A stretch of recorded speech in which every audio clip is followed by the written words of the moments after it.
Eric Bolling had an argument with his fellow Fox News hosts about President Trump. And I think this is a really great clip because it sums up the problem with the debate in the country today.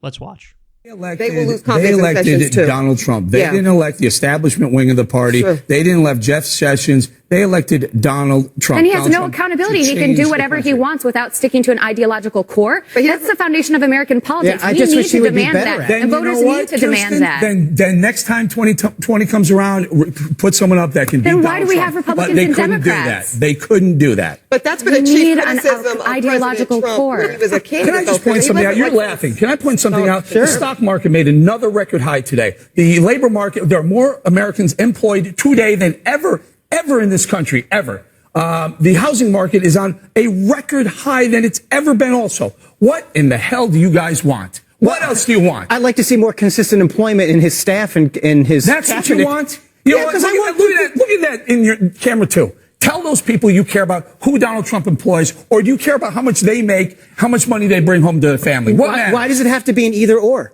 Why can't it be both? What it does is, what looks bad is it shows that he's not, it doesn't make him look competent. It looks like he's still someone hosting a game show. We're hung up. We're doing it. We're talking about Russia. We're talking about Jeff Sessions. What we should be talking about is, how are the American people? Are they better off or worse off today than they were 6 months ago? President Trump himself is the one that keeps talking about Jeff Sessions. He's the one that's making us talk about it because Eric, you have to admit, Eric, it's a little strange. It's a little strange to have a president being a sort of Twitter troll to his AG. That's a little strange. And if something strange happens, we're going to talk about it. So here's the thing about that clip.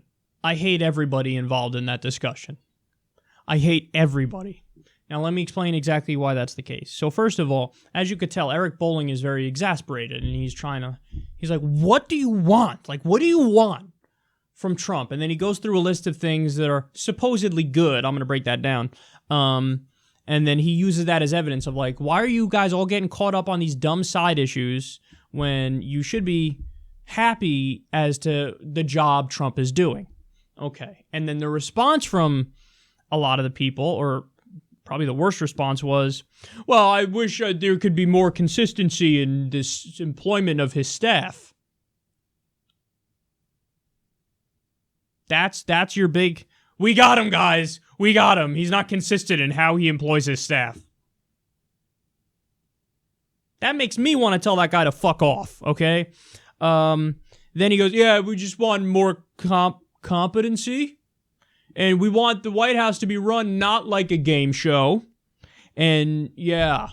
And what they're talking about is how Trump's been going after Jeff Sessions, his own attorney general. And, you know, they've been talking about Russia and, oh my God, the effect they had on the election. And here's the thing, and here's why this clip frustrates me so much, is that the people who are supposed to be representing the liberals on that panel, they're epitomizing the problem with the so-called resistance, is that you're resisting on issues that don't connect with anybody and any of the voters. So in other words, you're wasting all your time and energy and political capital on side issues where there's no end game. So if you keep railing about, oh my God, Jeff Sessions, look how he's treating him, or oh my God, Russia, or oh my God, I wish he would be more consistent in employing his cabinet and not change the position so much, it's true that people are going to look at you like, what the fuck are you talking about? Really? This is what you're going to talk about? All the problems in the country. This is what you're focusing on? And then you open up the door for people on the right, like Eric Bolling, who, by the way, has all the wrong answers on policy, to look like the adult in the room. Because he steps in and he goes, look, the stock market, record high, employment, more people employed than ever before, housing market, highest it's ever been. What do you want?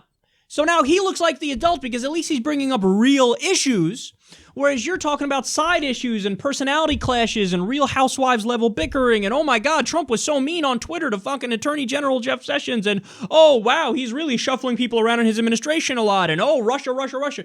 So the sad thing is, Eric Bolling looks like the more reasonable person in this debate, which is fucking crazy because Eric Bolling's an idiot and Trump is an idiot. So now let me tell you exactly how the so-called resistance should have went down.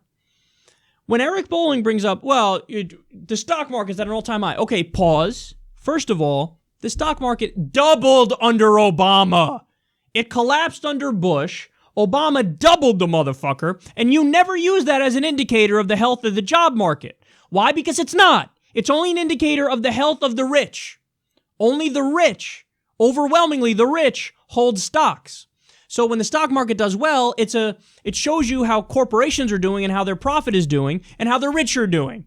So that's not a good indicator of how your average Joe in middle America, regular person, is doing. It's not an indicator of how working people are doing. So you didn't use the stock market as an indicator under Obama, but now you're using it as an indicator under Trump. The reality is it's not a good indicator under either one, because it doesn't show you how regular people are doing, regular Americans are doing. So right off the bat, your stock market example, bullshit, put it to the side. Then he goes on to, well, employment's up. Okay, employment's up, but again, employment was up massively under Obama. But you never said that was a good thing. Why? Because the argument was under Obama, and this is correct, by the way. Yeah, but it's mostly low-wage jobs being created. You replaced higher-paying jobs, then we had the Great Recession, now you're replacing them with lower-paying jobs. So people are underemployed. Yeah, that was the case under Obama. That's still the motherfucking case under Donald Trump. But now you use the employment numbers as evidence of how great he's doing. But those jobs pay shit. So that's another argument, bullshit. Put it to the side. Then he says the housing market's at a record high. Because we're back in another bubble, you fucking dipshit. Because we reinflated the bubble. And it's going to come crashing down eventually. But no, blinders on. Oh my God, Daddy Trump's in office, so now the housing market prices being super high is not a bubble and it's a good thing. So every argument he makes where he looks like an adult, he's not an adult. He's not an adult. These are things that can easily be debunked when you go into the details of it. And then the job of the liberals on the panel, the so-called liberals on the panel, if they wanted to be serious, when he goes, hey, what do you want? What do you want from Trump? Oh, I don't know. Maybe don't sign an executive order that pollutes the waterways in West Virginia and makes it so that people get sick. Because that's what he did. He's allowing coal companies to pollute the waterways. Maybe don't sign a bill that has a 6% approval rating that allows internet companies to sell your information to third parties. He gutted internet privacy. Nobody's talking about it. Maybe don't destroy net neutrality, which is exactly what Trump's FCC is doing right now under Ajit Pai. Maybe don't propose a tax bill, which he proposed, which blows a gigantic hole in the debt and the deficit, is only a $40 tax cut for half the country, but gives $940,000 each to the top 1%, the ultra-rich, the mega-rich. Maybe you don't do that. Maybe stop bombing fucking Syria and attacking Syrian troops. Maybe stop escalating in Iraq. Maybe stop massacring young American girls, 8-year-old American girls, like what happened in his first military raid that he approved as president. Maybe don't push a healthcare bill which takes health insurance away from 20 million fucking people and guts Medicaid to the tune of $800 billion. Maybe don't do that. So what do I want from Trump? There's a lot I want from Trump. What if he was a good president, what would he be pushing for? Medicare for all, a living wage, free college, ending the wars, ending the drug war, but he's not doing that. But again, the so-called resistance here on the panel is so shitty that the best they have, when asked, what do you want? They say, I want a president who's more consistent in how he employs people in his administration, and I want some competence, and he's not a game show host, and I want him not to tweet, and sessions in Russia. Fucking losers. You just made Eric Bolling look reasonable because you're that unserious as a political thinker. That's the saddest thing I've ever heard.